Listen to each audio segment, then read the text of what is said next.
Hey, what's up? I am going to show you a few different ways that you hold a kitchen knife. I am a home chef, not a professional chef, but I have lived and worked with professional chefs for quite a long time, and they've taught me a thing or two. So usually I see people in social media and on TV holding it like this. They just hold the handle and they chop in a rough motion like that, which is fine. You can do that.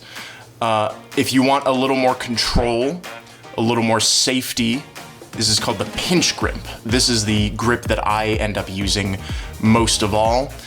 You have the most control by holding it at the base of the knife where the tang, the skinnier part starts. You hold it there and you can just control all of your movement. It's very simple. You can end up doing a rocking motion by doing that.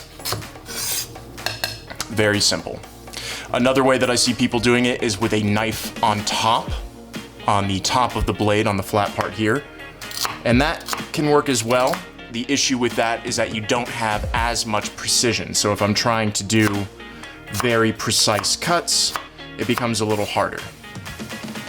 So I usually prefer the pinch grip, and that's the grip that you're gonna be seeing me use most often. Another element of knife work or knife technique is using a claw grip. So the way that you make a claw is you take your hand and then you curl the knuckles until you've got this claw shape right here. Now I put my knife up against that, and then no matter how much I chop, it's going to push my hand as I move the knife. So if you do this properly, there's no danger of you injuring yourself at all.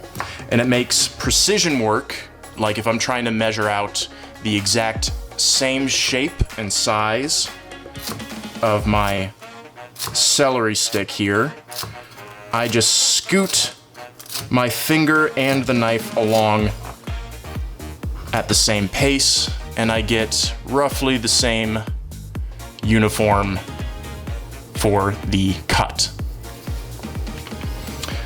And those are the ways that I hold the knife and use it.